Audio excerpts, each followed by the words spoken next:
Wow. So here's a fountain. And the guy had this cat in his two-car garage one summer day. He's out working in the yard. The cat's got a big chain on and a collar, and he's laying on a big mat in the middle of the garage, and his tail is slapping the ground. And of course, we're not going to approach that cat without the owner. So we show up. He's expecting us, my wife and I, and I don't remember his name or that cat's name either, but this has been 25 years ago. So he took us in and handled the cat and introduced us to the cat. And this was like a kitty cat, kind of like a kitty cat, kind of like a dog. It wanted to, it wanted to play. That's all. It just was full of play, and it would mouth you with its, it would gently mouth you like a animal will. Um, your hands and arms, and wrestle around with you on the floor. That thing was a lot of fun. Now, I was pretty young, pretty dumb at the time. I almost bought one of those things. And the amount of meat that you have to feed those things every day, oh my God, it would have broke me. And so that's my story where I almost bought a cougar. I mean, I went and saw that pet cougar and handled it. He let this thing go, live in the house, and I'm not sure how he took. I don't remember all the details of how he took care of its waste and everything, but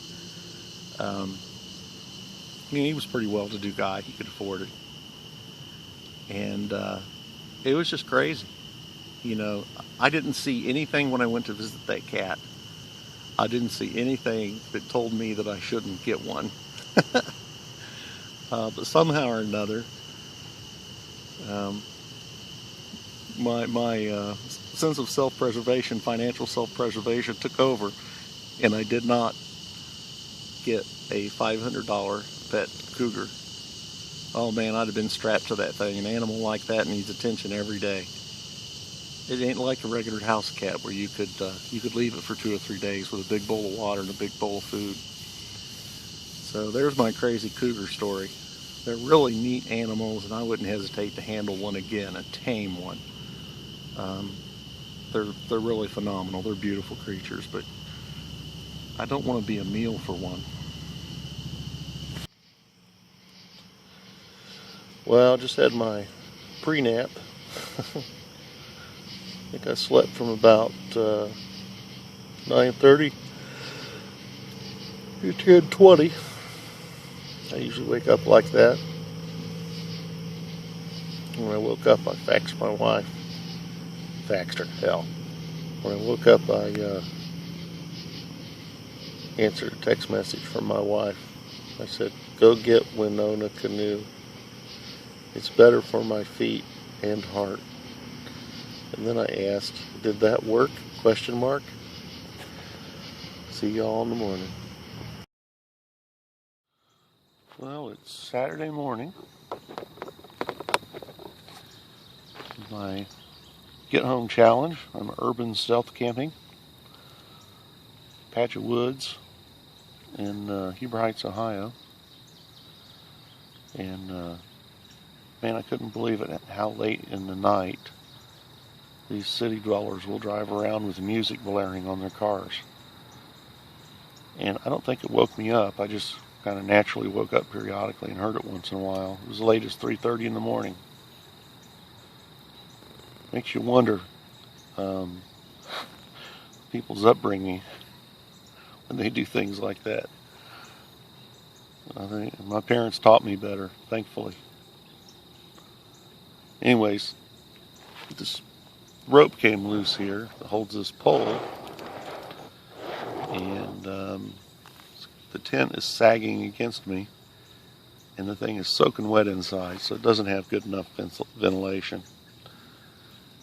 And possibly some of it has to do with there's been a lot of rain. Just, 3 days ago we had 3 inches of rain here. There's probably a lot of moisture still coming up off the ground, but yeah, the tent's soaking wet on the inside. Didn't get any rain last night.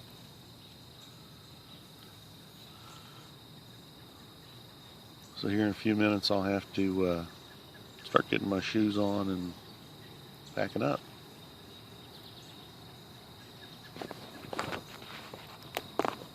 Alright, we're getting her all packed up. Having a problem with my phone here. It keeps turning on Wi-Fi. So I was charging it last night. I should have shut it off. I was charging it last night and it ran my Lime Fuel battery down to like 52%. So I'll finish packing this stuff in that bag and get down the road, find some water.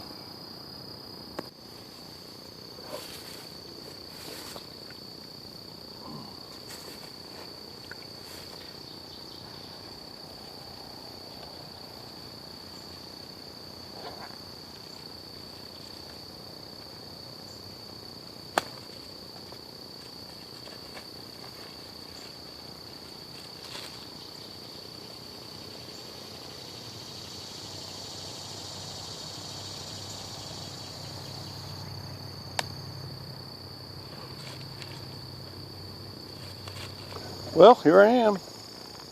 I'm all loaded up, ready to go.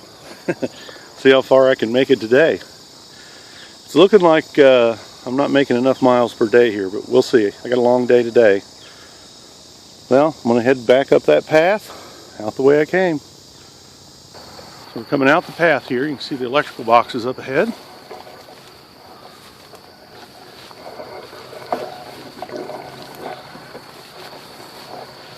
When I first spied this potential urban stealth camping location, I was hoping there was a little turnaround or something up here that was mowed and nice, just around the corner from the traffic.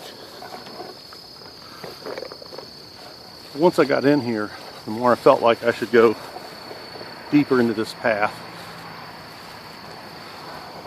Who knows? What if a cop pulls in here at night and fills out his reports?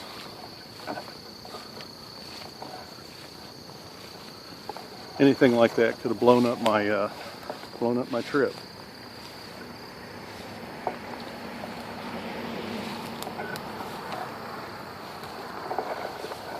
So day one is complete, and we're off on day two. Make a right turn on the sidewalk here. I think I'm going to deviate my plan and go through Cloud Park. It's a big park with a lot of athletic stuff. There's got to be water there. I need water.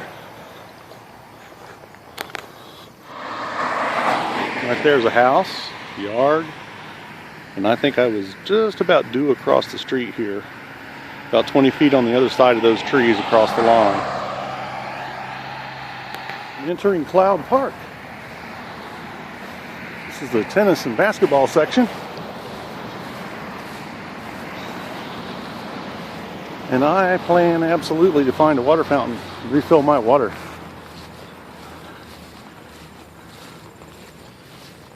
Bet you that building over there will contain what I'm looking for. Wow. So here's a fountain. Hey, hey, hey. Something's still working in this city. See that faucet down there? I'm adding a Silcock key to my kit. Oh man, this is so good. I'm gonna partake. Fill canteens. Well, I'm leaving the park. Just had a nice conversation with a fellow born in 1941, walks an hour a day. He's moving right out, and he's sucking less wind than I'm sucking. Just walking slow. So I had some crackers. Took a little bathroom break. Filled all my canteens, drank all the water I could stand. And I looked at the GPS map, and I need to get to Powell Road, and I can't get there very conveniently from the park, so I'm going to walk the residential roads. There's a little path into that area right here, and we'll make some more progress, see how far we can get today.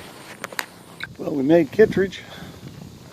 This was really part of my original plan, just walk down this road. think I've put in an extra few miles before I got here, though. Somehow. Feeling about wore out.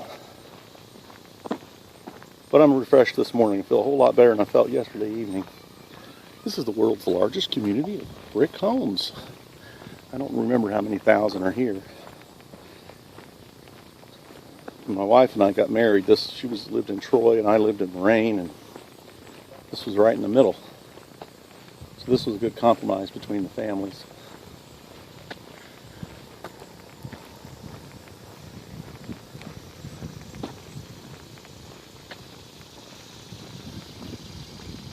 We've owned 2 homes here.